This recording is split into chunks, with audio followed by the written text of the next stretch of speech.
Hey guys, I have had a couple of questions already about essay two, the consciousness raising essay. So I just want to make sure one that you've seen all of the resources.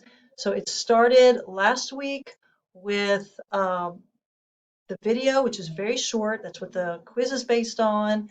Dr. Monty, and he goes through that about, he gives some examples there. But the key thing is that this is supposed to be based on something you know about personally. This is not a research paper. Okay, the sample essay is the link is here, Mother Tongue by Amy Tan. It's about her mom and that experience of having a mother who's an immigrant who's more comfortable speaking their native language.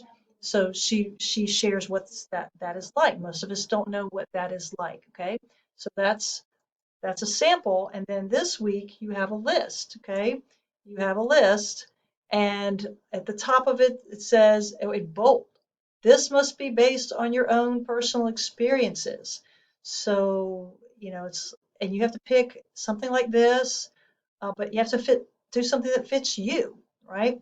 So if you feel like you are a religious minority, being Muslim, Jewish, or Catholic in the South, or if you've been sexually harassed, not everybody has. Struggles of veterans after returning from combat to the U.S., well, you would have to be a veteran who's returned from combat. But it's just the kinds of things. What is that like? I'm not a veteran, so I don't know. But if you were one, you could write about that so I could understand better. That's the point of consciousness raising, based on your experiences. Maybe it's not you, but it's a child or a family member who has something, and you can write what that is like to have a child with some kind of a um, life-threatening type of illness or challenge. Um, I don't know, this is just ideas so you go, oh, well, maybe I could do this. Maybe you've gone through some type of bullying, particularly fat shaming. I was sharing with somebody, don't write on something you haven't experienced. No, so I don't know if I could write about animal cruelty unless I had witnessed it or had some kind of experience with animals that had been abused, and I could write about, that. Maybe gender nonconformity, there's some ideas there, being a gender minority in a certain profession. So for, like a guy being a nurse, that's still kind of a new thing, or a woman being a construction worker. That's maybe there's some unique things there. This is about stuff that you have experienced that not everybody else has, and you're writing telling it. What I would write about some examples, I have one of my brothers is disabled, and he's not in a wheelchair though, and he was born with some physical things. He has a curvature of the spine that's severe. He would fall. He has only has one limb.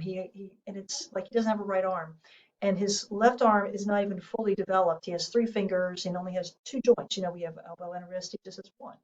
So I know about that because I lived with him, and I know what he could do and what he couldn't do, and what would create some challenges for him. And so when I was growing up, everybody was always asking, what happened to your brother? What happened to your arm? What happened to your arm? And how embarrassing or uncomfortable that felt. So I could write about that, or I could write about what it was like for, um, a little bit about my brother-in-law who had a work accident and he did become paralyzed, and how that, if I couldn't write about what his life was like, but I could write about how it affected even our family and the family events that we had. For myself, my dad, for part of my life, was the principal at my school. Yeah, that's kind of tough. So I could write about that, and it would make you more aware of what that experience was. That's what this is about. Writing about something that you've experienced that not everybody else would know about unless you shared. Okay, and that's really it. It's similar in that way to our narrative, in that it is not a story per se, although it should include some story examples from your life as a support. So um, I've also did a check-in. This is where I could check to make sure you're on the right track. That's due tomorrow night. That way I have a chance, the sooner you can get it in, the better, if you're on the right track, okay? So, yeah, and then it's due. Don't forget you turned it in to tutor.com, get some feedback on the writing itself, and then turn this in. And then, of course, just because we're rushing on to our uh, um, midterm exam essay. Okay, that was it. And I wanted to do it in less than 5 and made it.